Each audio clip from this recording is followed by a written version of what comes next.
Hello and welcome dear students. Today we are going to discuss about one of the topic of chapter 3rd of class 9th history, that is Nazism and rise of Hitler. So इस topic में मैं कोशिश करूंगा जो मैंने आपको इससे पहले पढ़ाया था थोड़ा सा उसको रिवाइज करूंगा, और जो मैंने मोस्ट रिसेंटली आपको एक टॉपिक पढ़ाया था जूम क्लास के थ्रू, तो वो ही मैं यहाँ पे रिपीट फिर से करूँगा सो दैट जो कोई भी डाउट आपको रह गया होगा वो डाउट क्लियर हो जाएगा. So let's start. सो अगर हम इस चैप्टर की बात करेंगे, चैप्टर का नाम क्या है? Nazism and rise of Hitler. सबसे पहले मैंने आपको पहले ही बताया है, I have already told you that what is Nazism. Nazism है क्या? Nazism was actually an ideology of Nazi party in Germany. Nazism जो है ये एक आइडियोलॉजी है, एक आइडियोलॉजी थी नाजी पार्टी की, जो कि जर्मनी की एक पार्टी थी. ठीक है, और ये नाजी पार्टी जो है ये असल में पहले नाजी पार्टी नहीं थी. पहले इसका नाम था national German workers party, national socialist German workers party. ठीक है, बाद में जब एडोल्फ हिटलर ज्वाइन करते हैं इस पार्टी को, उसके बाद इस पार्टी का नाम जो है नाजी पड़ जाता है. ठीक है, तो अब यहाँ पे मैंने आपको पहले ये डिटेल में बताया है कि नाजिज्म जो है, नाजिज्म एक सोच है, नाजिज्म एक आइडियोलॉजी है. ठीक है, जिस तरह से हर एक पॉलिटिकल पार्टी की अपनी अपनी आइडियोलॉजी होती है, इसी तरह से जो नाजी पार्टी थी जर्मनी की, उसकी भी अपनी आइडियोलॉजी थी. ठीक है, और उनकी जो आइडियोलॉजी थी उस आइडियोलॉजी को नाजिज्म कहते हैं, ये याद रखेंगे आप. ठीक है, बाद में उनकी जो आइडियोलॉजी थी, क्या करना चाहते थे वो, क्या किया उन लोगों ने, वो दूसरी बात है. लेकिन फिलहाल आप उनको याद रखना है कि नाजिज्म जो थी ये एक आइडियोलॉजी थी. किसकी? नाजी पार्टी की आइडियोलॉजी थी. ठीक है, and rise of Hitler. With this Nazism the Hitler's rise was scene. इसी नाजिज्म के आइडियोलॉजी की वजह से हिटलर का राइज देखने को मिला. एडोल्फ हिटलर जो था उसका राइज देखने को मिला. एडोल्फ हिटलर जो थे ये असल में ऑस्ट्रिया में पैदा हुए थे, लेकिन फिर भी हम देखते हैं कि ये जो हिटलर है इसका जो राइज है वो जर्मनी में देखने को मिला. इसके पीछे क्या राज है, इसके पीछे क्या कहानी है, वो हम इस पूरे चैप्टर में आगे पढ़ने वाले हैं. ठीक है, फिलहाल मैं आपको थोड़ा सा रिवाइंड करूंगा पिछला. तो अगर हम राइज ऑफ हिटलर की बात करते हैं, हिटलर का जो राइज है वो असल में बेसिकली एसोसिएटेड है वर्ल्ड वार फर्स्ट के साथ. मतलब कहानी असल में शुरू हो जाती है वर्ल्ड वार फर्स्ट के साथ. ठीक है, अब इससे पहले ही मैंने आपको बताया है कि वर्ल्ड वार फर्स्ट जो है ये स्टार्ट हुआ था 1914 में, और ये वर्ल्ड वार जो है ये रहा था 1918 तक. The world war first was started in 1914 and it lasted up to 1918. And इस वर्ल्ड वार फर्स्ट में दो पावर ब्लॉक्स सामने थे, या हम कह सकते हैं कि दो पावर्स सामने थे. ठीक है, एक साइड से अगर आपको याद होगा, मैंने आपको ऑलरेडी ये पढ़ा है, एक साइड से थे एलाइड पावर्स और दूसरे साइड से थे सेंट्रल पावर्स. एक साइड से थे एलाइड पावर्स और दूसरे साइड से थे सेंट्रल पावर्स. ठीक है, तो एलाइड पावर्स की बात अगर हम करेंगे तो कौन कौन इस एलाइड पावर्स में थे?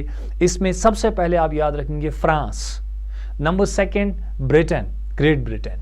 ठीक है, उसके बाद थर्ड नंबर पे याद रखेंगे आप रशिया. ये तीन इंपॉर्टेंट नाम आप याद रखेंगे. ऑलरेडी मैं ये एक्सप्लेन कर चुका हूं, तो आप याद रखेंगे. अगर हम एलाइड पावर्स की बात करेंगे तो इसमें सबसे पहले नंबर पे फ्रांस, नंबर सेकंड पे ब्रिटेन और नंबर थर्ड पे इसमें आ जाता है रशिया. ठीक है, तो बाद में इनके साथ यूनाइटेड स्टेट्स ऑफ अमेरिका भी ज्वाइन करता है. लेकिन वो कब ज्वाइन करता है? वर्ल्ड वॉर फर्स्ट रहा कब तक? 1914 से लेकर 1918 तक. ठीक, तकरीबन 5 साल रहा. ठीक है, तो अगर हम देखेंगे जो यूनाइटेड स्टेट्स ऑफ अमेरिका है वो भी इनके साथ ज्वाइन किया एलाइड पावर्स के साथ. लेकिन कब किया? उन्होंने किया 1917 में. मतलब वॉर को एक साल, उसके बाद एक साल और वॉर चला. 1917 में यूएसए ने वर्ल्ड वॉर फर्स्ट में पार्टिसिपेट किया था. अब यहां पे आपको याद रखना है जो एलाइड पावर्स थे, जैसे मैंने लिखा फ्रांस, ब्रिटेन, रशिया या यूएसए, ये मेन थे. बाकी भी इनके साथ थे फिर, लेकिन ये मेन थे. ठीक है, इनको एलाइड पावर्स क्यों कहते हैं? इनको हम एलाइड पावर्स इसलिए कहते हैं क्योंकि इन कंट्रीज ने वर्ल्ड वार फर्स्ट से पहले ठीक है, वर्ल्ड वार फर्स्ट से पहला जो टाइम था, यानी कि इससे पहले जो टाइम था, उस टाइम के दौरान इन्होंने सीक्रेट ट्रीटीज किए हुए थे, आपस में सीक्रेट ट्रीटीज किए हुए थे। और इन्होंने क्या बोला था आपस में, मतलब मान लो फॉर एग्जांपल कभी भी किसी जगह पे हमला मेरे ऊपर हो जाएगा तो आपको उस टाइम पे मेरा सपोर्ट करना है। जैसे मैं आपको फॉर एग्जांपल इस टाइम पे बोलूंगा, पाकिस्तान और चाइना के इकोनॉमिक हम कह सकते हैं इकोनॉमिक टाइज इस वक्त चल रहे हैं, या इकोनॉमिकली वो एक दूसरे के साथ बंधे हुए हैं, ठीक है, वो एक दूसरे के साथ कारोबार करते हैं। इवन कि चाइना का गवादर में जो है उनका वहाँ पे जो है बिजनेस भी एस्टैब्लिश्ड है। तो अगर हम देखेंगे उनके ट्रीटीज होंगे, लेकिन कंट्रीज को तो पता नहीं है, अदर कंट्रीज को पता नहीं है, ठीक है। तो जब वॉर जैसी सिचुएशन क्रिएट हो जाएगी तो ये दो कंट्री जो है ये एक दूसरे को सपोर्ट करेंगे।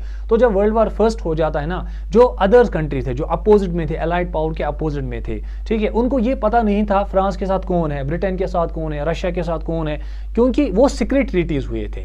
और सीक्रेट ट्रीटीज में मतलब चीजों को एक्सपोज नहीं किया जाता है। वो कब पता चलता है, जब रियल सिचुएशन सामने आ जाती है। तो रियल सिचुएशन जब वॉर सामने आ जाता है तो उस टाइम पे जो सीक्रेट ट्रीटीज हुए थे एलाइड पावर्स के दरमियान, तो उन्हीं सीक्रेट ट्रीटीज की वजह से वो एक दूसरे के साथ साथ नजर आए। तभी हम देखते हैं कि एलाइड पावर जो थे फ्रांस, ब्रिटेन, रशिया, वो आपस में एक साथ देखने को मिले। और बाद में 1917 में यूनाइटेड स्टेट्स ऑफ अमेरिका ने भी इंटरफेयर किया और एलाइड पावर्स को साथ दिया।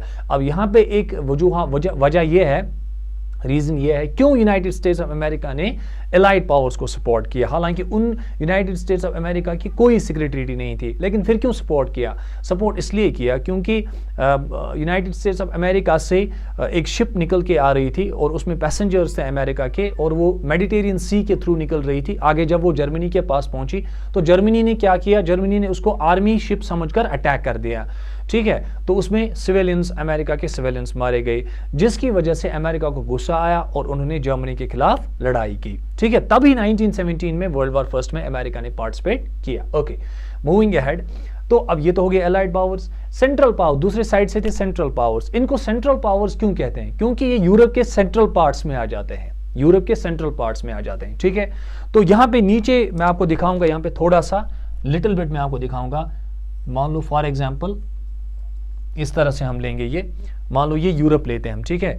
तो यूरोप को अगर हम इस तरह से डिवाइड करेंगे 4 हिस्सों में, तो 4 हिस्सों में देखेंगे eastern Europe, western Europe, northern Europe and southern Europe, ठीक है। सेंट्रल यूरोप में देखेंगे यहाँ पे जर्मनी आता है, ठीक है। तो जर्मनी मेन पावर था सेंट्रल पावर का, जर्मनी। उसके बाद यहाँ नीचे ऑस्ट्रिया इनके साथ आ जाता है, ठीक है, ऑस्ट्रिया इनके साथ आ जाता है। और ऑस्ट्रिया के बिल्कुल नीचे ऑटोमन एम्पायर, ऑटोमन एम्पायर, ठीक है, सल्तनत उस्मानिया जिसको कहते हैं, जो कि टर्किश एम्पायर था, जो टर्की से निकला हुआ था, मिडिल ईस्ट से निकला हुआ था, लेकिन फिर फैलता फैलता गया था और यूरोप के मैक्सिमम पार्ट्स उन्होंने अपने अंदर कर लिए थे, जिसको हम बाल्कन कहते हैं। यूरोप का जो बाल्कन एरिया है, तो वहां उस बाल्कन का मैक्सिमम पार्ट ऑटोमन एम्पायर के अंडर था।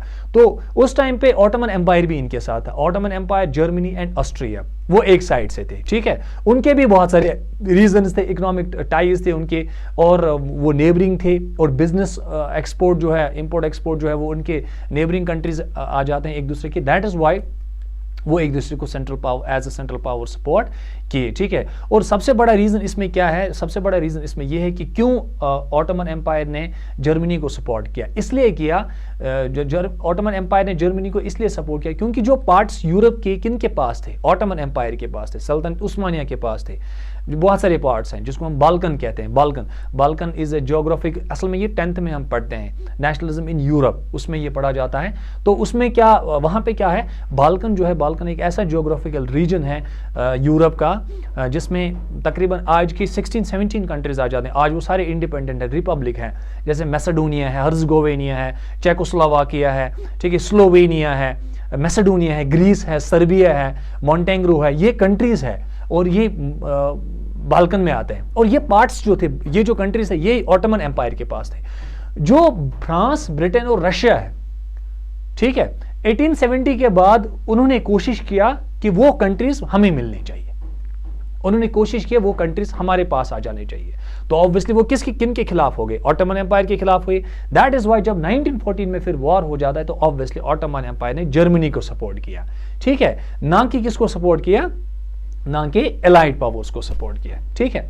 ओके, तो जब हम डिटेल में पढ़ते हैं वर्ल्ड वॉर फर्स्ट, तो वहां पे ये सब चीजें देखने को मिलती हैं, कॉजेज पढ़ा जाता है, ठीक है, उसमें फिर कॉन्सिक्वेंसेस देखने को मिलते हैं, बहुत सारी चीजें वो असल में, लेकिन वर्ल्ड वॉर फर्स्ट में अलग से पढ़ा जाता है। यहां पे आप मान लो Nazism and rise of Hitler में वर्ल्ड वॉर का 10% है, 10 भी नहीं 5% है, उससे भी बहुत कम है।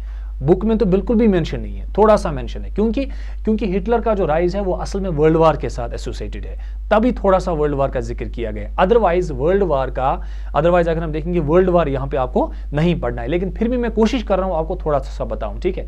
तो फर्स्ट वर्ल्ड वार जो 1914-18 में हुआ था, एक साइड से एलाइड पावर्स थे, फ्रांस, ब्रिटेन, रशिया, यूएसए, दूसरे साइड से सेंट्रल पावर्स थे जिसमें जर्मनी, ऑस्ट्रिया, ऑटोमन एम्पायर आ जाता है। जब वर्ल्ड वार फर्स्ट खत्म हो गया, when World War first finished in 1918, what happened? Allied powers won.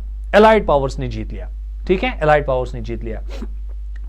जो सेंट्रल पावर्स थे उन्होंने हारा, वो हार गई। हालांकि अगर हम देखेंगे जो जर्मनी थी ना, मैं आपको बताऊं, जब वर्ल्ड वॉर फर्स्ट स्टार्ट हुआ, जर्मनी ने फ्रांस को सिर्फ 1 हफ्ते में कॉन्कर किया, कंट्रोल किया। ब्रिटेन को शायद 20-25 दिनों में कॉन्कर किया था, और उसके बाद रशिया पे भी डायरेक्ट हमला कर दिया। फिर लास्ट पे क्यों हार गया फिर जर्मनी? इसका सबसे बड़ा रीजन ये है कि रशिया जो है ना, रशिया में बहुत ज्यादा सर्दी होती है, वहां का विंटर जो है वो जर्मनी के सोल्जर्स अडॉप्ट नहीं कर पाए। वहां का जो विंटर एरिया था, विंटर सीजन था, विंटर सीजन में जब यहाँ जर्मनी से सोल्जर्स वहां लड़ने के लिए गए, तो वहां से वापस आए ही नहीं, वहां पे उनको बहुत ज्यादा मार पड़ी। और दूसरे साइड से देखेंगे अमेरिका ने इंटरफेयर किया, तो अमेरिका उस वक्त बड़ा जोश खरोश में था, है ना, हम कह सकते हैं फ्रेश था। उनने तो बिल्कुल भी ना वेपन्स यूज किए थे तब तक, ना कुछ भी यूज किया था, तो फ्रेश था। तो इसलिए दूसरे साइड से अमेरिका से मार पड़ रही थी और वहां से रशिया से मार पड़ रही थी, और नतीजा इसका ये होता है कि जर्मनी को एक बहुत बड़ी शिकस्त मिल जाती है। कहां पे?